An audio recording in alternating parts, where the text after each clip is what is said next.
schools. So now let's take a look at let's do a little bit of review work on SLTs. So here are some fact and fiction questions. And as I said, some of you have walked with me through these questions before, and some may not have. But let's just see where we land, right? And so just mark down fact or fiction. All SLTs should have a minimum of 10 members and a maximum of 17 members. And in determining the size of the team, the budget allocations must be considered. So is that fact or is that fiction? And the survey would say, that's a fact. So because of the remuneration, you have to take into account whether or not the budget, because that money is going to come out of the school's budget, whether the budget for your school is taking the number of members on your SLT into account. But yes, minimum of 10 and a maximum of 17 members. So that should be the size of the team. If the number is less than 10 or over 17 at this point, then you're what we would say out of compliance. So you want to have no fewer than 10 and no greater than 17. Question number 2. Students and CBO members of the SLT may count, with permission of the local superintendent and the DLT, if a team cannot achieve an equal number of parents and staff. So students and CBO members can count towards balance, provided they have the permission of the local superintendent and the DLT, if the team cannot achieve an equal number of parents and staff. So is that fact or is that fiction? And the survey is going to say that's fiction. Because students and CBO members do not count towards balance between parents and staff. You must always have an equal number of parents to an equal number of staff members, and that is inclusive of the mandatory members on the SLT. Okay, so you have to have that equal balance of parents to staff. Number 3, the SLT mimics a true democratic process of governance, sharing in the equality of all parties with equal voting rights. I'll read it again. The SLT mimics a true democratic process of governance, sharing in the equality of all parties with equal voting rights. Is that fact or is that fiction? And the survey is going to say that's fiction. Why is that fiction? Because there is no voting on an SLT. Your decisions are supposed to be made through building consensus. And through building consensus, that's not voting. There are 2 separate ways of making a decision. Voting has a winner and has a loser. Consensus gets everybody to a winning position, right? And so how do we do that? And we'll talk a little bit about that a little later on. To establish an SLT, a school must first establish a PA or PTA. To establish an SLT, a school must first establish a PA or a PTA. Is that fact or is that fiction? That's a fact.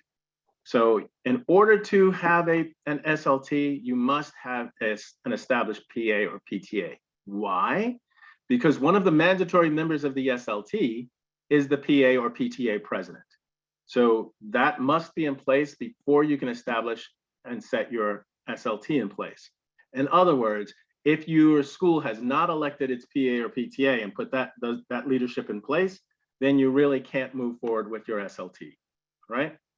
And the last, teams must develop a method for engaging in collaborative problem solving and solution seeking, and when necessary, effective conflict resolution strategies. Teams must develop method for engaging in collaborative problem solving and solution seeking, and when necessary, effective conflict resolution strategies.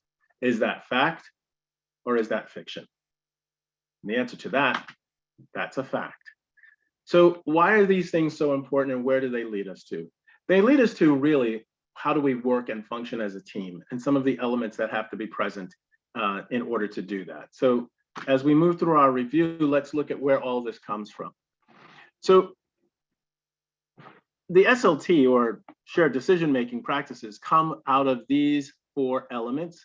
2 are state regulated or laws, and the last 2 are issued by the chancellor, him or herself, right? And so through the regulation. So state law 2590-H requires school's chancellor to take steps to ensure that school leadership teams, SLTs, are in place in every New York City public school.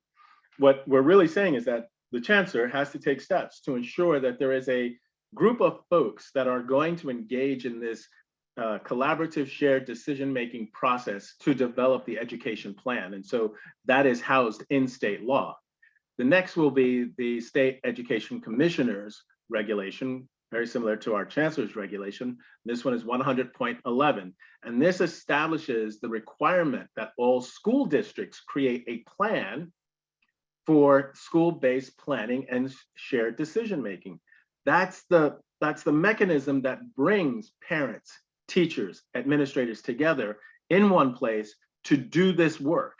We in New York City do it not only at the district level, but we do it at the individual school level. And so Chancellor's Regulation A-655, A655, establishes guidelines to ensure the formation of SLTs in every New York City public school, and the district leadership team, or DLT, in every community school district, as well as in District 75. And so the last is the SLT bylaws. And so this document is important because this establishes the working day-to-day functions of an SLT that must conform to A655, but may not be mentioned in A655. Let me give you an example. So A655 requires that your teams meet on a monthly basis between the months of September and June. But it doesn't, but A655 doesn't tell me the day or the time. What day of the month does your team meet and what time does your team meet? That you're going to put in your bylaws. A655 says you must at least have a chairman and maybe a treasurer and a timekeeper. Your bylaws are going to tell me who actually are the officers or who actually are the folks that have these responsibilities on your teams, right? And so, and which of these things you have. So some may not have a timekeeper. Other teams may have a timekeeper. A team may have a secretary. A team may have a co-chairperson. Another team may not have may only go with the chairperson. And so your bylaws are going to tell me what you do on a day-to-day basis when your teams come together. So as we're doing this review, and this I realize we're moving through this rather quickly. As we're doing this review, there's some things that I want you to keep in mind when it comes to those elements that I just mentioned that are going to be housed in your bylaws. So the first thing that I'm going to want to see in your bylaws, if we're ever doing a bylaw review, is I want to see what the composition is. How many people are on your team? Is it 10? Is it 13? Do you have 12? Do you have 15 members of your team on your team? How many people are on your team? And who are them? What's their makeup? Is it 5 parents and 5 staff members? Is it 6 and 6? Is it 7 and 7? Is it 5 and 5? And then you have 3 students and you have someone else. What's the team composition? Who are the officers? Who's the chairperson? Who's the timekeeper? Who's the recording secretary? Who are the folks that actually have some official responsibilities to the team? I want to know what quorum. What is quorum? Quorum is the minimum number of people present in order for your team to conduct business. So what's that number? Most cases, it should be somewhere around 50% plus 1, because that's going to give you a majority, right? So 50% plus 1 is usually the case, or you can go by percentage. So a percentage of the team must be present in order to conduct business. So what is quorum? And one of the things that I always ask people to take into consideration when you're devising what quorum is for your team is, what would be the things that would not allow you to have quorum? Now remember, what is quorum? It's the minimum number of people present in order to establish and to conduct business. What is that number? What does that look like for your team? You want to ensure that your team can always conduct business. You don't want to have a situation where because one person isn't present, your team can't do what it needs to do. So what is quorum for your team? So here are two things that I think still trip people up from time to time. What is the term and what is the term limit? The term is the, let's just say for the sake of being simplistic, is the number of months or years that a person holds that seat on the SLT. What's the number of months or years that the person holds that seat on the SLT? So you can be elected to a 2-year term. So it's 2 years that make up a single term. The term limit is the number of times a person can sit on the SLT. So you may have a term limit of 2 terms. So if it's a 2-year term, that's 4 years in total, right? If you have a 1-year term, that's 2 years in total. And then you should create some sort of provision within your bylaws that explains what happens if either A, no one steps up to run for a position, for that seat again, or if in the course of that year, right, or in the course of that term, that person has to either resign, removed, or steps down from that seat for whatever various reason that there might be. And then how do you fill that vacancy? And so in filling that vacancy, this is where we get a lot of questions. So Mr. Settle, if I got elected to my SLT in January because Mr. Jones had to step down. So does my term begin in January and then I hold a seat for 2 years and then then the seat is vacant 2 years from now in that January? No.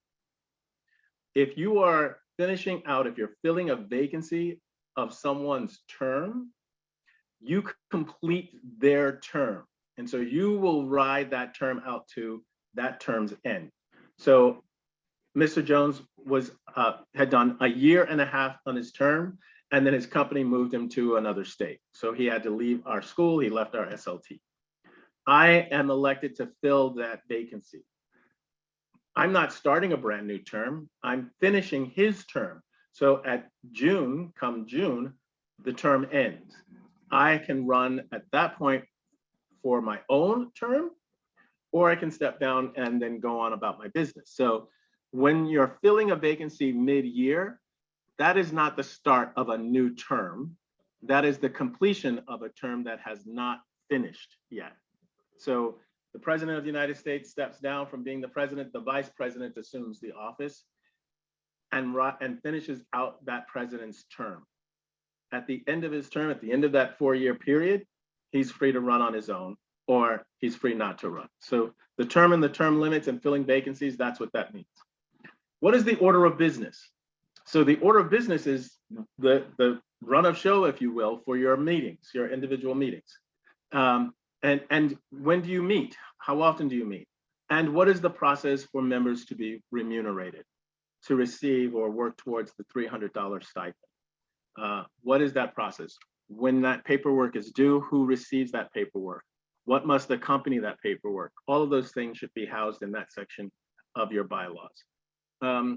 Jose, I saw some hands raised, and so I'm gonna take, let's just say I will take 2 questions now, but we will leave some time at the end of the presentation to answer all questions as best we can. So I'll take 2 questions at the moment right now on this part of the presentation and review. Great. I'm gonna be promoting based on from the top to the bottom. So I'm gonna be promoting Donna, and soon. Now you can ask your question, Donna.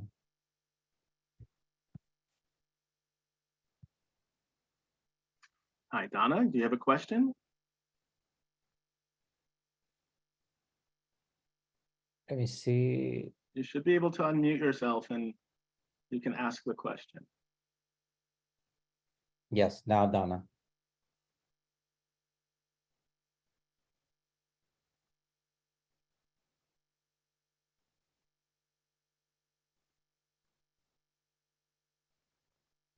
Donna, if you're experiencing some technical difficulties, and I do understand that I am technologically challenged, we can come back to it towards the end.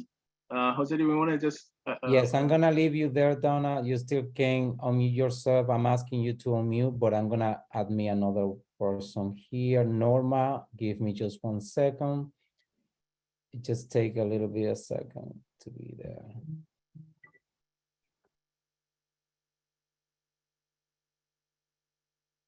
Donna, can you speak now? Can you hear me now? Yes. Can hear, yes. Okay. Yeah, I couldn't unmute it or start the video or nothing. Yes. So So what- Don, you have a what was question, it? yes? I had a question? No, I didn't have a question. Oh, we thought your hand was raised. That's why Jose called on you. Oh, okay. No, I didn't. Okay, right. that's fine. Thank you, Don. So the next person is Norma.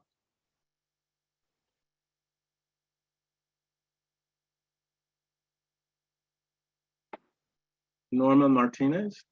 Okay, give me just 1 second. It takes a little bit of time just to. Can you hear me? We Yes. can hear you now, yes. I totally forgot what I was going to ask. I think it had to do with the words that we had earlier, but it's okay. Okay, For next time. Thank you, guys. all right. Thank you. So I'm going to then Teresa. Okay. Right, Teresa, you can talk. Hello, how you doing? Good, how are you, Teresa? I'm okay. Very good. You have a question for me? You're muted again. Ask that you unmute.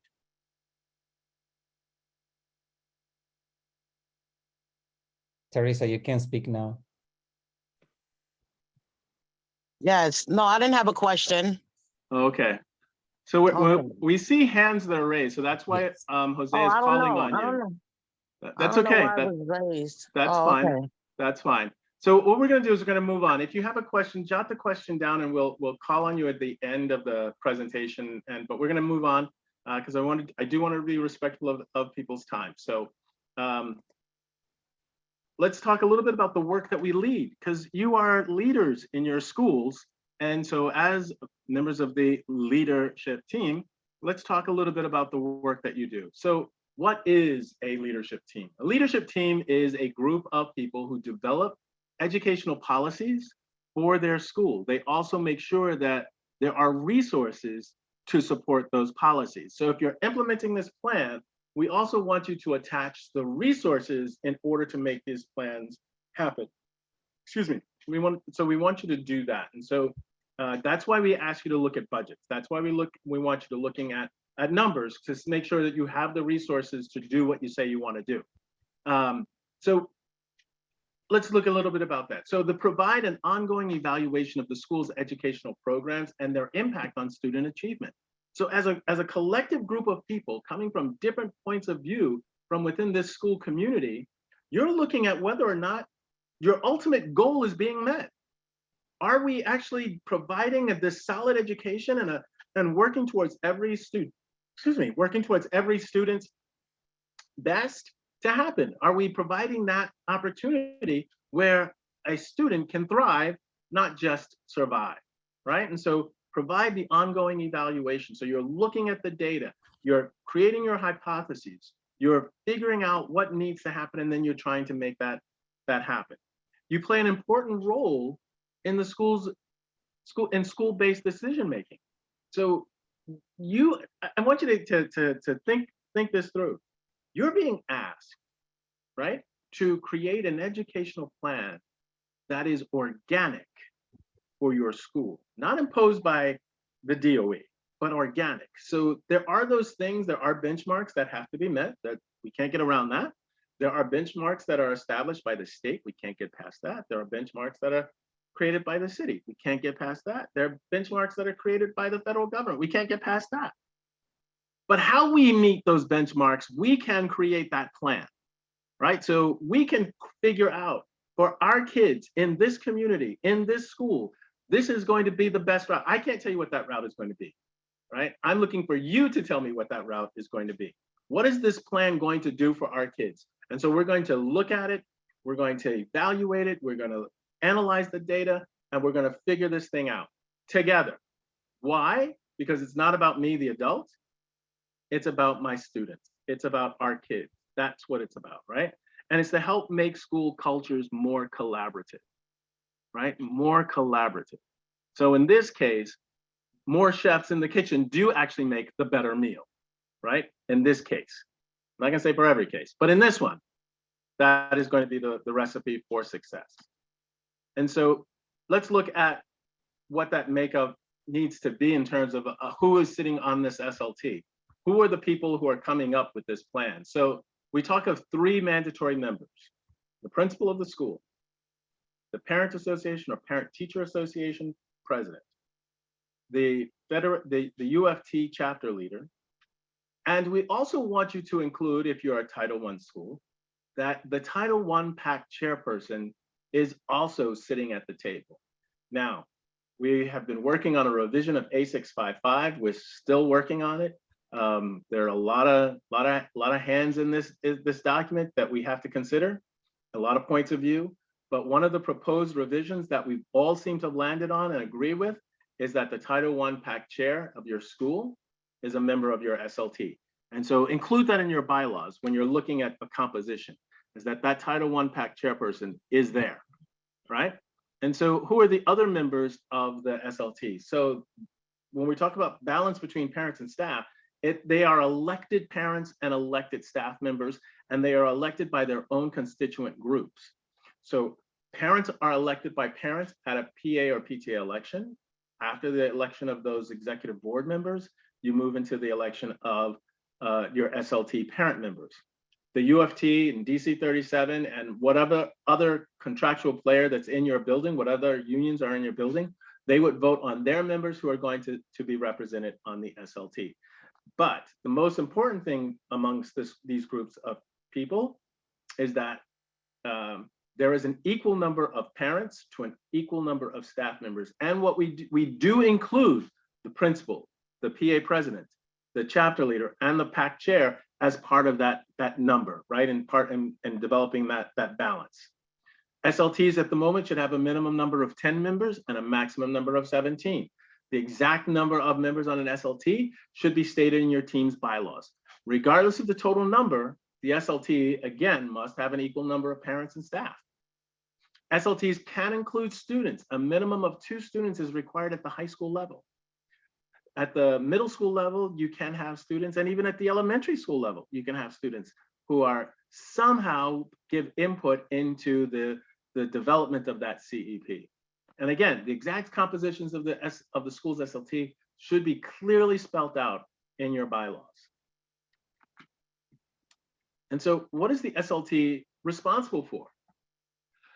So, as I've been saying all along, the SLT is responsible for developing the school's comprehensive educational plan, the CEP. And the CEP should be made available to all members of the SLT through iPlan portal. And the iPlan portal is an online program that houses every single school's CEP. And so you have the opportunity of viewing your CEP. You can print it out and read it on paper, but you have the opportunity of going in and viewing it on the iPlan portal. And SLT makes yearly evaluations of the principal's record for developing an effective shared decision-making relationship with the SLT members during the year. And this evaluation should be given to the community, district, or high school superintendent at the end of the year. There is an appendix at the back of the regulation that looks at how well the principal has created an atmosphere in which shared decision-making happens.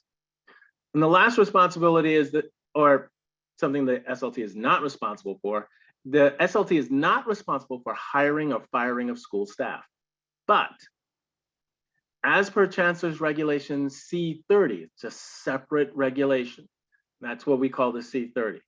According to the Chancellor's Regulation C30, the SLT must be consulted prior to the appointment of a principal or assistant principal.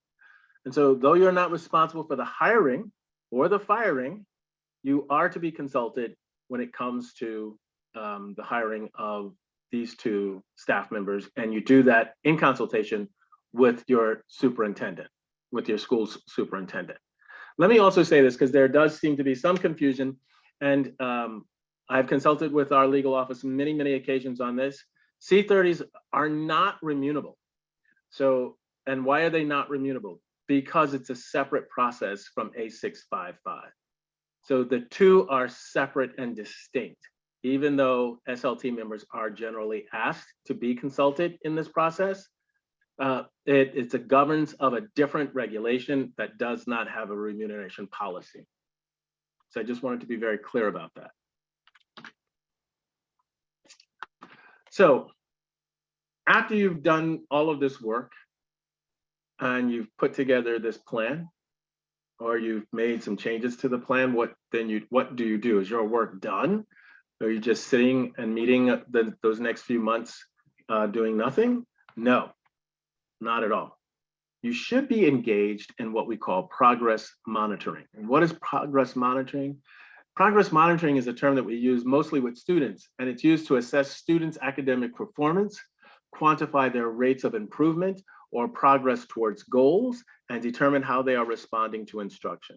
So progress monitoring for you and as an SLT is that you're assessing the academic performance of the entire school and its subgroups. You're looking to quantify the rates of improvement. How well are students improving in these areas that you've pointed out where they may be challenged? What are the subgroups that are being challenged? And how well are we accounting for their needs, their educational needs? How are we making progress towards the goals that we've established? Are they hitting the benchmarks? Are we hitting the benchmarks? Are we actually making some progress towards reaching the goal that we've set in motion? And how are we determining how our students are responding to instruction? So some students respond to instruction in one way, other students respond in another way. Are we making those differentiations, right? Are we looking at differentiated forms of learning? How do we do that? We do that through these 4 elements on your CEP. So you need to start, once you've set something in motion, you need to select the appropriate data measures. And you evaluate those measures over the course of time. Did these measures work?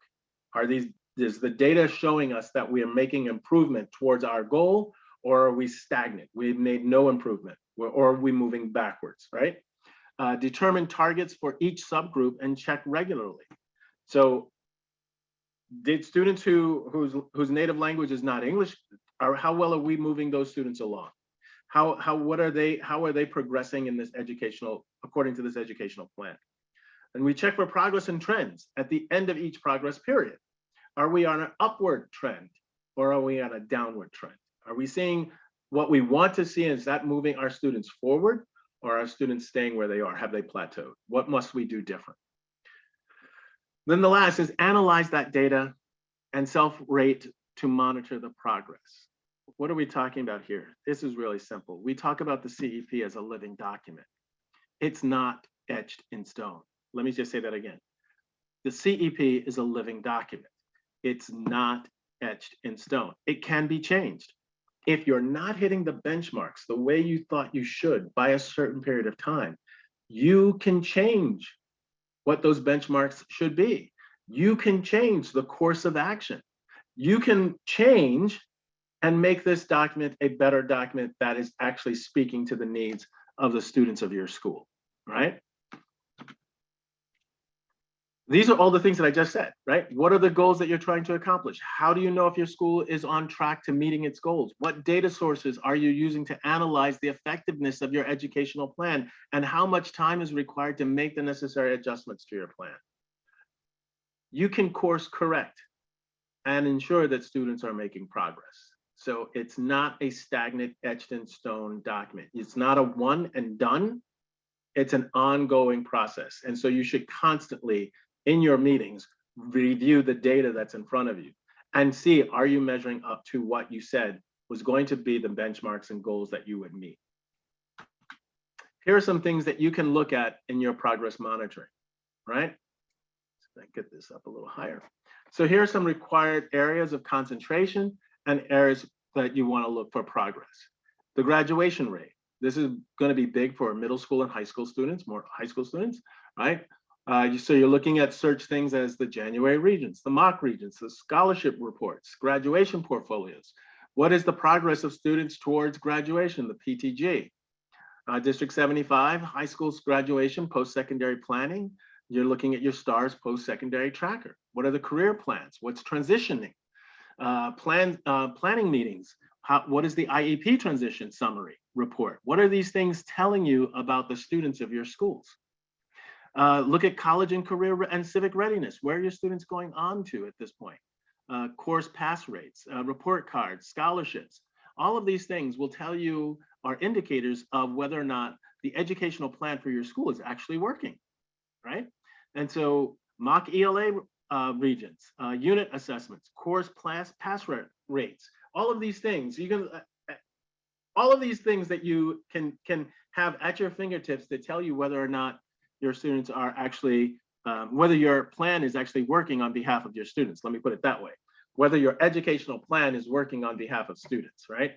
Your educational plan is going to work one way or the other, but is it working on behalf of the students of your school? So these are some of the things that you are going to want to look at as you're sitting at the table. When should you start doing this? I would say late December and January is when you want to start doing some of your progress monitoring and seeing whether or not you are on target to meet your goals by the end of the year.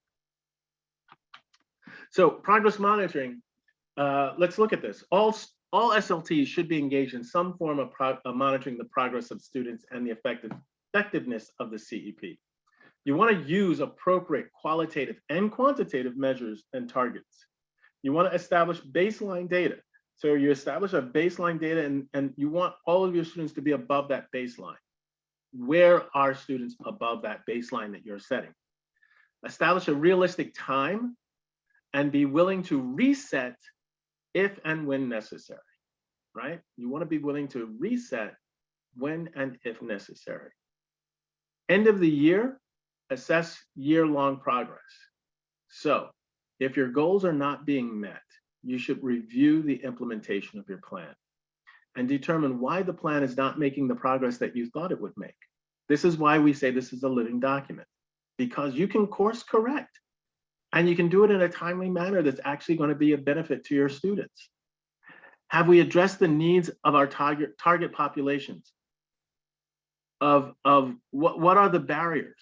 So if not, what are the barriers and challenges that your students are facing in meeting addressing these needs? Should the action steps continue as planned, or should you modify them? And how can your plan be revised? So adjust and update the plan as needed.